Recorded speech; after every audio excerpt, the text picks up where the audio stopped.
Doing the drawings, what is your whole passion about trees? You never get one tree that's the same as another tree. The bark is a bit like a fingerprint. It's just everything's completely different. What I really like is drawing the patterns of the bark. And when people often look at my drawings, they'll say, did you mean to put that face in, or did you mean to put that castle in, or whatever it is? And half the time I haven't even seen it. The trouble is doing anything creative, you are giving a bit of your soul away. My thoughts, my feelings, my interpretation, and I'm putting it out there for you to judge it. And it's hard to have a thick skin about that. What is your view on AI? Well, I'm a bit scared of it. I'm a bit old. You know, that's not my world at all. It's hard enough for me at my age. I can imagine for kids and stuff, it's just devastating. Welcome to Driven Women by Cash and Rocket, where exceptional women break barriers and share their journeys. Ladies and gentlemen, I have today a dear friend of mine, Emma Vernetti, who I didn't have to twist her arm to get here, but she was hesitating a little bit. And she's now with me here at the Peninsula, at the back of this beautiful taxi, because we are driving the change together. We're going to talk about her career, being a mother, and going back to her passion, and actually now she's an artist. We are back. Emma, thank you for joining me here at the Driven Women. So I'm going to go back to when you all started of basically painting or doing the drawings, trees. What is your whole passion about trees? What does it give you? Well, trees. I mean, who doesn't like trees? Everyone loves trees. Trees are, well, I don't know. They're such a force of life. They sort of encapsulate nature, really. They're everywhere. They keep us breathing. I just think they're amazing. They're also so individual. You never get one tree that's the same as another tree. You might think they are, but what I really love about them is the bark and the patterns in the bark. I've always been fascinated by it. You know, people touch it to ground themselves. There's something about them. And the bark is a bit like a fingerprint. It's just everything's completely different. So what I really like is drawing the patterns of the bark. And when people often look at my drawings, they'll say, did you mean to put that face in, or did you mean to put that like castle in, or whatever it is? And half the time I haven't even seen it, but it is what's in the bark, because actually I photograph the trees and then I draw from photographs. Sometimes I'll put two together or bits of it, but on the whole I'm more of a copyist, really. I like to copy. And so you have already been into the creative part of it, then had your children and stepped aside a bit, and now you're back. And you're actually an artist because you did your first show. I did, yeah. You're selling your art now. I am, yeah. And so what is it like? What made you go back, or what gave you the kick to go back? Well, weirdly, COVID actually, because I was at home. My kids were all older and at school, and so studying online, and my husband was working, and I, for the first time in a long time, actually had absolutely nothing to do apart from kind of sit around the house and watch TV. And I had been doing it for quite a long time, and I have always drawn and done stuff, but I sort of set up a little office downstairs, and I'd been doing it a bit, but I just really thought, okay, let's see if I can do this bigger. So I got a big piece of paper and I started drawing and I started doing it. And when you do it, you get so engrossed in it. I mean, I normally would have a book on the go, or music, or a crap TV show in the background, but I just sort of suddenly... Crap TV show, I love that. Bold and the Beautiful. Love a crap TV show. So I just sit there and realised I just sat there for hours. My room would be like, time to move around. Not there isn't anywhere to move around to because you weren't allowed to. But, and then I did these drawings that I didn't really think about. And then a friend of mine came over when we were allowed to and saw it and she was great. She just said, oh, can I buy that? And I was like, no, how weird. And she kept on. I thought, oh God, maybe I'm being a bit weird here. So finally I said, look, just have it. And she said, no, I want to pay for it. And I couldn't. I didn't know how. I've never sold anything. So actually it was when we were doing the Cash and Rocket Rally. I said, okay, well, you can sponsor me then. That can be. And she did. And so that was my first sale, really. And then, I don't know, then I was doing it and then people got interested in it and then... And did you find it difficult to get back into, having a structure to it? You've opened an agent, you've opened a whole kind of an area now where other artists can come in and join you. Yeah, we have a few other artists. There's a few artists and a big studio and a big gallery where we can show other do shows. So, And you did your first exhibition, Yeah, I did. which went really well, sold out. Well, it was family and friends, so it wasn't. But yes, it did. It did go well. But that's still and incredible. it was really fun. It was really fun. I don't think Picasso or any of those said, "Oh, I just sold out the family of friends." That would have been amazing for him as well. So, I think you need to compare me to Picasso quite. but you know what I mean. Yeah, I did. Like- it was really, actually, in actual fact, I think selling to family and friends is harder. Yeah. Because as all my family tell me, I'm actually a negative salesperson. I was like, no, like no, you don't have to buy it. And one friend who bought one, and when we took it down there, I was holding it. I was like, now listen, unless you really love it. He was like, no, just give it to me. Let it go. They're like my children, but I can't let them go.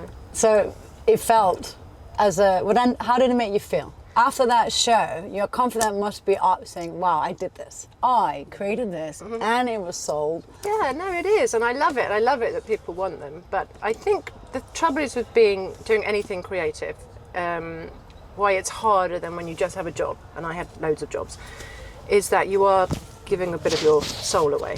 Yeah. You know, it's very much who I am. This is what my thoughts, my feelings, my interpretation, and I'm putting it out there for you to judge it. And that's hard. And it's hard to have a thick skin about that. I don't have a very thick skin. I'm not very good with judgment. And that was hard. And obviously not everyone's going to like it. And some people might just think it's rubbish, and some people, so you've just got to switch off from that. And that is quite difficult. I've never been able to do that very well. And I'm getting better at it.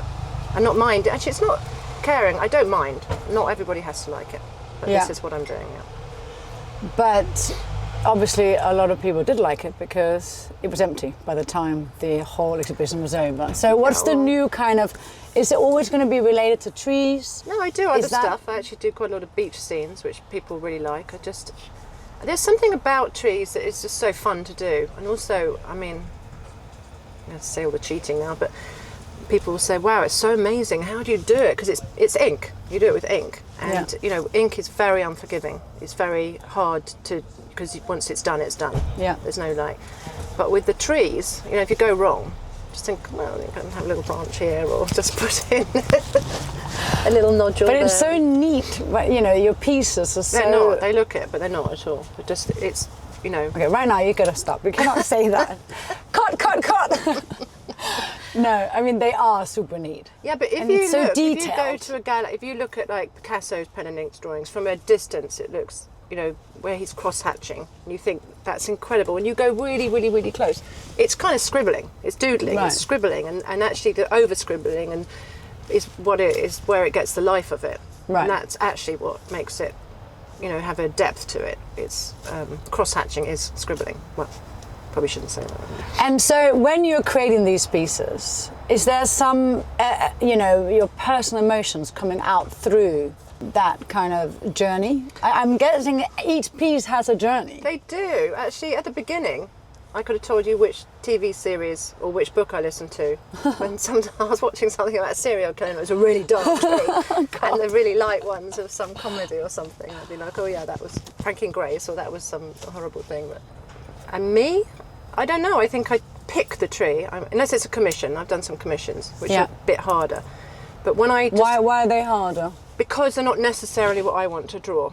And Right. sometimes So they're people asking say, can you. you do this tree? And it'll be Right. a big oak, well, a really good friend of mine said, can you do, this is my favourite tree. And I was like, I don't know if I can, because it's a beautiful oak tree in the middle of the field. And what you love about it is it's the oak tree in the middle of the field. And that's not really what I do. So I took all these pictures, and it had really interesting roots and really interesting oak trees. But the main trunk was quite boring. Right. So I said to her, well, what I would do is do a bit of the bottom and then kind of make the trunk really small, so it'd be a squatted tree. And but it will have the essence of the tree, if that's what you want. And anyway, she did, and she loved it. Whereas her husband wanted a tree, and in his garden he's got this cedar of Lebanon, which is kind of dying. So it's almost like a stump. It had ivy on it and a swing, and I could do that almost exactly as it was. Okay. Because that was, so, it's different. So is it quite difficult when people come and ask you to do, you know, because you might not sometimes like the idea of what they want as well. Well, I haven't really had that yet, but I've got some friends that want a big forest and a really big forest, and I'm But when trying you to mean work like out. size-wise, Yeah, massive. They want it 2.5 meters long, and Oh my God, I that's haven't gonna done anything that big. So it's a challenge. Yeah. But, I don't know What a if I can great do challenge. it. Yeah. So I'm trying to work out how to do that at the moment. That's my next challenge. And so, on average, when you're making a, you know, a paint or a drawing like that, what does it take you? Like, I mean, is it like months? Well, but I don't really time it. I should probably hours and hours and hours. Right. And the bigger ones take longer. But then sometimes I do a bit more wash. Some of them have washes in with ink, Right. and that's, you know, takes a bit less time than some of them are really detailed and just take longer. But I have never really timed them. I don't. Okay. But it's not, you know, It's not 2 quick. meters Doesn't take by me something years. that's going to take yeah. a long time. Yeah. So I, mean- told them don't get excited too soon. Yeah. See you in 2029. Okay, so that's how we met. We were basically at the Royal Academy. Do you remember when we were committee. the committee? We were on the committee. That's how we met each Yeah, other. it And was, you've yeah. always been super, you know, supportive within the art world, Well, yeah. and had a good eye to the right artists. You've done a lot of courses. So, what made you get involved? I mean, did it happen early in your No, childhood? definitely not early. No. I mean, you know, that's the sort of philanthropy side, really. Right. As I've got older and we can all help out a bit and do other things, I got involved with the Royal Academy because I really liked it. I like the school side, the fact that they give postgrad courses, 3 years studio to, so postgrad art space in London, and they support them through to make a career. It really helps. And I like what they do and I like what they show, so I thought they were a good place to support. I mean, I love all the galleries in London. I think they do a great job, but you can't support everyone, can you? And so you're also on the board at Sumbandela, which is our South African charity run by Lee Bristol. Very incredible woman. And so you've been on that board for quite a few years now. Yeah. And why? What's so important for you and being part of these charities? Well, I think that you know, we all like to help out and do charitable work. Not But everyone. That's not true. Okay. I know a lot who doesn't do anything. Okay. Shame on you. Julie said that. I quite like getting involved. I Yeah. don't really, you know, I will write a cheque or I'll give to, you know, places. I mean, I can't even, I've got to go back in and count the amount I'm giving, £10 a month, so I probably don't even know what I'm doing anymore. But I think it's really nice to be involved with a charity and really see it all through. And with Sumbandela, who I met through Cash and Rocket, I met Lee on one of the rallies, and we were trying to sort of, you know, you've always been very involved with her and what they do, and we went and saw it. I took my daughter to see what they do out there and meet some of the kids, and I really liked it. And then I saw a way that actually I can help, because actually the board is more, it's structured about how we can grow it, how we can help these kids. I sponsor one of them, so now I have a little relationship, which is amazing. He's a great boy who's just gone off to university, and I have a really nice relationship and a connection, and that's nice to take myself out of my life and my family and think about somebody else who's you know, got his own struggles and his own things going on, and it's a really nice thing to be able to do. And what do they do at Sumbandela? They give scholarships to smart kids who want it, who take them out of their some of them live in very poor areas. They go to school, but the schools are very underfunded and under-resourced. There's loads of kids in one area. Like 60 a class. Well, crazy. yeah, more. And Yeah. so there'll be like 70 kids and 10 books. Yeah. And some of the schools are great little schools, and some of the kids are very happy. So they have two programs. They have the full program, which is a full scholarship program, and they take them and put them into a better school, either a private school if they can, or some of the state-run schools are really amazing. And then they help, but they also make them into a family. So they help them. They give them one-on-one work, extra tuition.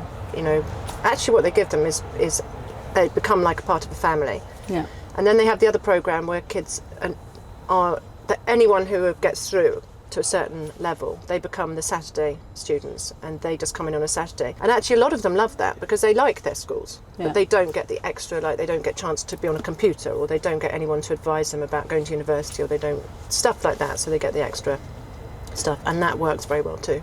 And it's also the fact that, you know, when they come and stay in our boarding school, that they get the right nutrition, they get to see the dentist, they get the right glasses, or, you know, the eyes checked. You know, I mean, she looks after them like a family, but it's very, Lee is amazing with their families too, making sure that they, you know, keep the connection with their family. And then the point is they have to stay in South Africa, and then hopefully we're creating great people for the next generation who will help to mould Africa to the new leaders. Country. Yeah, I agree. And what about the summer school? So you've been very involved with your children as well. Yeah, my kids all love it. And work at it.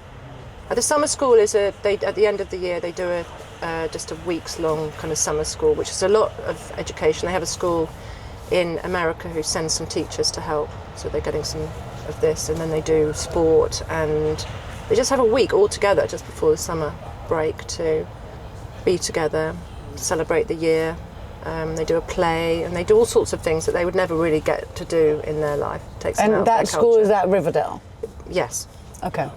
And then that's their teachers that they send to South Africa to basically integrate with our school system there. And there's also some South African teachers, friends, people that want to come who can come and offer it, teach, and it's great fun. And this whole mother-child, mother-daughter, mother-son trip that which is you've done many times, which I've done many children. I'm starting again. Tell us a bit more about that. So what is the whole setup of that? So, well, you go out to Africa with your child and you raise some money to put towards the sponsorship of another child for their education, and you go and visit them and you meet the kids, and I mean you go on a little. But it's not the parents that's fundraising, is it? No, it's the children. Well, you have done it. My kids, I didn't actually do that with my kids, but so it's our kids fundraising to give to those children, and I think that's very powerful. It's very powerful for us to get our kids involved in doing something for someone else and raising some money. And then showing them, you know, that charity work should start from a young age, of learning to give back and appreciate. Educating them about going and being somewhere else and meeting other people with a different culture and appreciating that is, and learning about other cultures. Yeah, because often when we just go on holiday, we're just on holiday. I think that trip is, you know, because you immerse yourself in their culture, you play their games, you go and do stuff with them. It would be great if the UK could strengthen their kind of tax scheme in regards to giving back, like they have in the US. I mean, the reason why they're fundraising so much more in the US because of that whole structure. Yeah. So to the new government, that should be one of your points of focusing on that.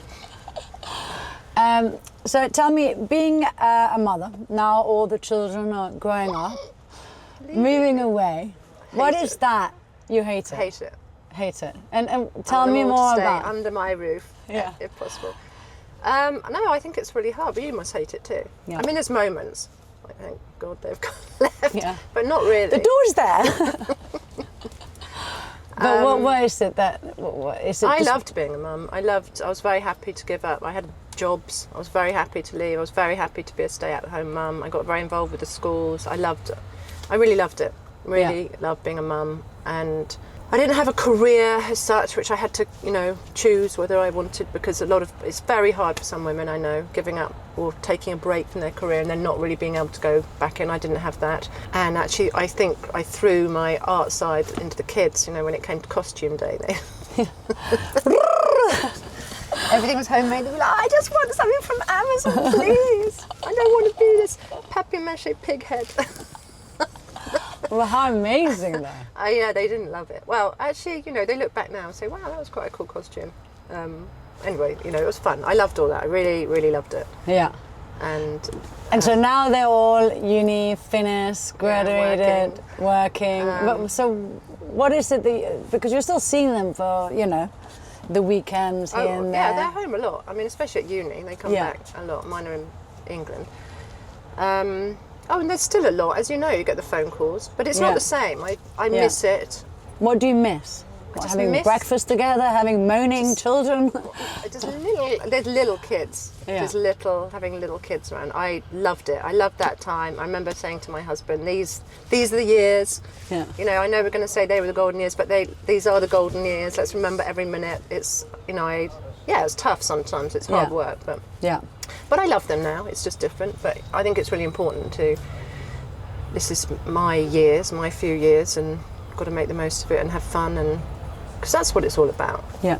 Really, is You only got one life. make the most. So what are you going to do? Well, I'm going to carry on doing my art, and Yeah. you know, I want More to make exhibitions around the world. more exhibitions around the world. Apparently it's booming in the Middle East, so that's why we're doing it. I know. Well, maybe we'll do an exhibition when we're out there. Exactly. When we go out. Yeah. And then tell me about Cash and Rocket. You're still doing it, even though you're like, I'm not sure I need to tell you about it. well, no, but they should know. Well, I don't. People can make up their own mind. I love Cash and Rocket. I love being a part of, you know, not all of it, and a lot of it isn't really me. You know, I'm not a. I think there's a bit of a misconception about it that it's just women dressing up, putting makeup on. I think that's slightly missing the point, because actually everyone likes to dress up. Yeah. Everyone likes to put makeup on. Everyone likes to feel good about themselves. It's what is it? Your slogan, power. You know, women. Bold. Yeah, but you know, Powerful. brands. The bringing of brands together, cars, driving, all these things, but mainly having fun. I don't think it says enough about it that actually we have a lot of fun. Yeah. Whilst I'm not really interested in driving particularly, so I don't do it for the. I have no interest in doing any of the rallies. I literally do it because I think it's getting together and doing something, creating something for somebody else. Yeah. So for me, it's the charity Yeah. aspect that I think is really powerful. Well, and meeting some of these women. Yeah, I like all that, but you know, I like being with women. I like that we're together doing something. I'm not somebody, weirdly, my art obviously I do on my own, but I don't want to do anything else on my own. I'm not a sole person. I don't do things. I would never go travelling on my own. I never wanted to. I'd never make a business on my own. I never wanted to do things on my own. So I like. That's interesting, but you then spend know. hours of I hours do. doing these drawings. I know, but I like to know someone's nearby. Yeah, I and do, that's yeah. interesting. But I'm a team player. I'm Yeah. a committee person. I don't necessarily need to be the leader, or I never have been. It's not my thing. And so this year we're heading in April. We're going to the US. What yeah. are you looking forward to the most? Well, I've never been to Charleston. Okay. Oh, it's so amazing. I love it there. I know, so I'm looking forward to that. I have been to Miami.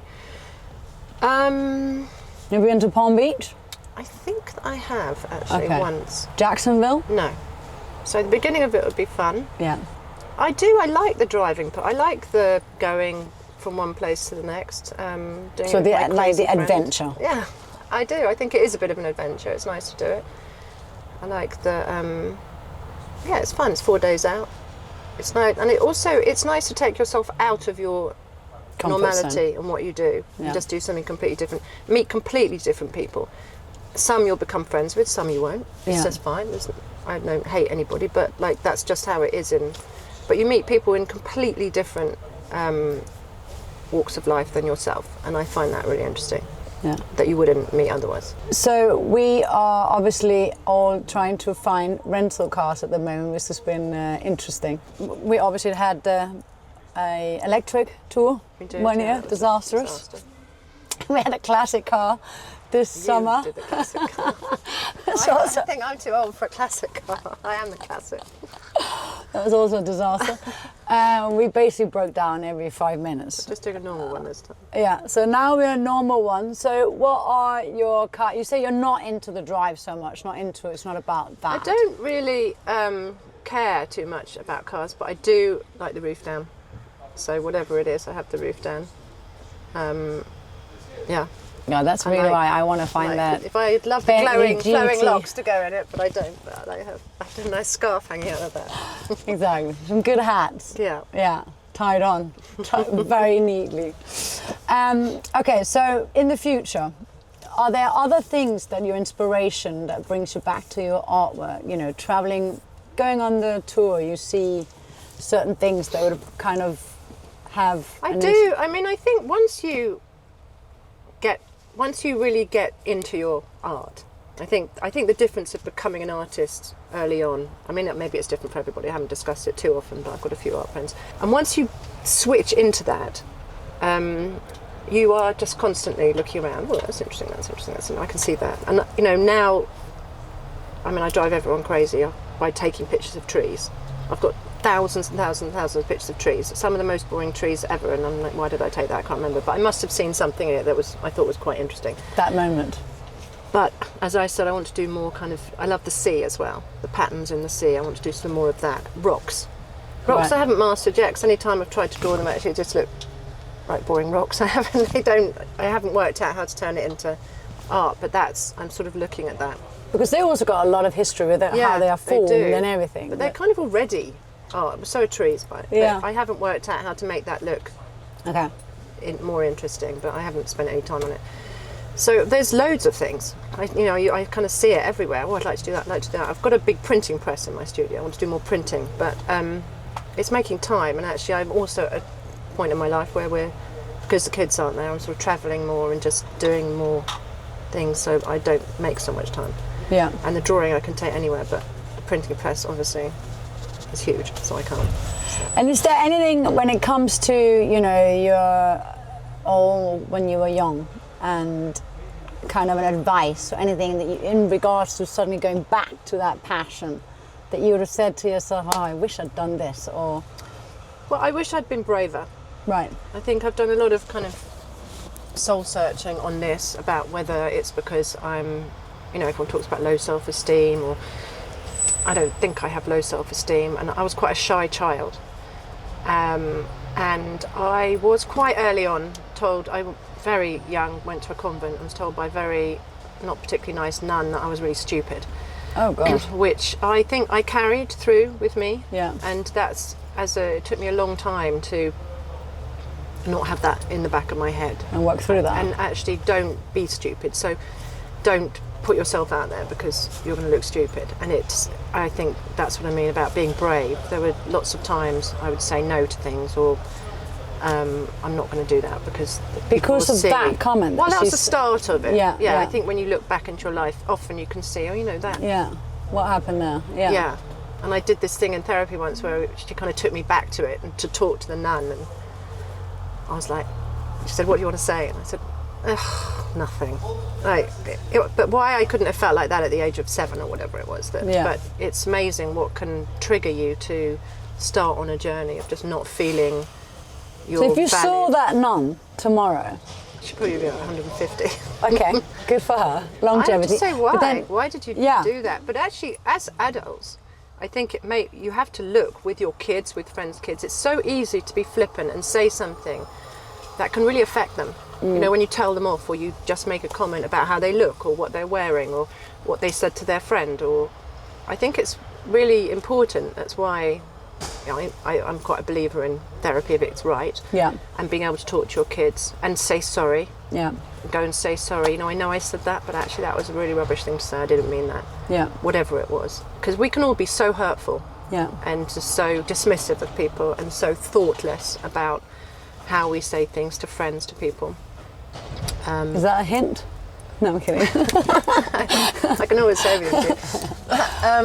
But so but it's amazing. It happened when you're 7 years old, and that then gets clocked up with things. Well, it's also just such a stupid thing to but think also about. Terrible of her. But I wasn't academically super smart. But what happened with me is that I lived I grew up in an area with really great parents. They were so loving, so sweet. They were really fun. We had a lot of fun, a lot of love, a lot of laughter in our house, which I think are the most important things. Yeah. But they weren't very good at you need to go and do your homework, or you need to study, or they sort of said it, but not really. My dad worked away, but he was an architect, so right. he was very artistic, and I just completely idolised him. So he liked Picasso, so I liked Picasso, and he liked that. And we used to go and draw together. So that was where my kind of inspiration started, from him. But I used to look at him and I thought, God, he was amazing. He's an amazing drawer. We used to go and draw down by the river, and I remember he'd be doing these drawings, and I'd look at him. Did he do trees? No, we did. he didn't do trees, but he did pen and ink. Okay. But we used to go with our pencils, and I remember sketching the jetties on the river, and he would be doing it, and I'd just be like, oh, you know, it's so good, because he was an architect, and I'd look at mine and think, oh my God, that is just rubbish. I'd be, you know, and then recently I found them, and as a grown-up, I was looking at them like, well, his is great, but it's a bit boring. You know, he was a draftsman, and mine, actually, I was probably, 13, thinking, why didn't I think that they were good? Why didn't I? And maybe he wasn't very good, and maybe that wasn't what he was great at. He was great at loads of things, but maybe I didn't feel like, actually, I was really good. I'm not really good, but it was good. It was good. I did a foundation in art, but I didn't get into university, not because I didn't choose to, because I didn't really know what I was doing, and I got rejected, and, I can sort of understand why now, but as a 19-year-old, that was fairly devastating, not really understanding why. And there was no one really I look around now, there's so much advice, everybody talks about everything, there's advice online. We didn't have any of that, so yeah. I just took my rejection and went on my merry way, and I had to get work, so I started working and just, didn't really talk about it, just put it behind you. But that was a big sadness for me, that I just had failed. Yeah. So I think I just stopped kind of putting myself out there, because then if you don't do it, you don't fail, right? Yeah. And so, but the art still stayed with you on the sideline. Yeah, so you do it through the children, and then the drawings came back. I would never have called myself. So I have this big thing about whether you can call yourself an artist, or whether you're worthy, this imposter syndrome. People would ask me, and it's easier just to say nothing, not. Yeah, but we know that's not happening. No, but it's an interesting one. But yeah, I'm at this age, I'm fine with it all. And I'm happy, and I've liked most of the things I've done. I just would say to my younger self, be brave, and don't be scared of no. Yeah. It doesn't matter. It just means it's just part of the journey. Yeah, you just take another course, and don't be as scared of the sliding doors either. If you thought that was what you was going to do, and that's the way you were going, and actually, you're going this way now, and that that might have been good over here, but this is going to be good too, and maybe you can get back there if that's the way. I often say that to my kids, just, enjoy it, have fun, you're going this way, you didn't get the results you needed, but, if you really, really fight for that, fight for it if you really want it, but if it's not, just go over here, there'll be something else come along. Yeah, test yourself. It's very good advice. I think also there's a lot of pressure out there. Yeah. And it's getting worse and worse, so especially with the AI. So what is your view on AI? Well, I don't know if I'm a bit scared of it. I'm a bit old. That's not my world at all. I'm even struggling to put my Instagram together. I'm absolutely hopeless. And I'm not very interested either. I don't like the fake side of sort of Instagram and Facebook and the Insta life, and I think it's very damaging. All the, this is my life, and I think we're all being compared to everything. I find that really hard. It's hard enough for me when you see something like, I wasn't invited to that. It's hard enough for me at my age. I can imagine for the kids and stuff. It's just devastating. Yeah. So I don't like. This is why the new rules are coming in. That there's a certain age, which I think is very good. I think it probably is very good. It's going to be tough for that age group to get into it, but. It's a new world. I don't feel completely a part of it, but it is where we're going, and there's some great things about it. I mean, I remember sitting around the lunch table with my mum and dad and family, and there'd be some discussion about something. For example, what's the tallest building in the world? And we'd all make a guess, and my mum would scuttle off to her encyclopedias, because she was always really interested in stuff. She was really well read and then she'd be gone from lunch. So forget getting on your phone. She would just. And half the time we would never find out. So now, someone looks it up, we all know, my kids remember it, they've got this wealth of information that they know that I don't know. And so there's some amazing things about it, but I think it's a bit frightening. Yeah. And I'm not embracing it in any way, because it doesn't really come into my life so much. Yeah, no, I agree. It's to embrace it, but also be careful with it, how you use it. Yeah. So what is the future of Emma and her studio and her next exhibition? What should we be? The studio is, I want to promote it for people to be able to do exhibitions. I want the young artists who, it's a tough world out there, and to be an artist, to make it, you've got to sell and to promote yourself. I think, again, that's where Instagram and stuff is good, because you can do it yourself. People are doing it for free. Getting into galleries and things, you lose half your, you make something. It's a tough world out there. So I'd like to be able to people to do exhibitions cheaper if they want to. Keep doing that, keep making art. And so with your studio, they can go there and they can basically hire a room. There's a big gallery where I had mine. Yeah. That's only used for exhibitions. Okay. Or, and then they can rent in to sit Yeah. in the studio and then actually okay. And I guess that community is also super important. yeah, I mean, it's a small community, but it is becoming, I've got 3 extra studios with artists in, and so that's nice. It's a small community where we go in and we Brilliant. have that. So thank you so much for coming and Pleasure. for telling us all about, your journey and being an artist and a mother, and also the fact that you're doing so much for charity. I think sometimes you don't get enough credit. Oh, thank So you. I would like to say thank you Well, thank you for all very your support. much. And for joining us here at the back of the taxi at the Peninsula, London. In the cold. Exactly, in the freezing cold, but we're sitting like this because we have the doors open. But thank you very much. Pleasure, thank you.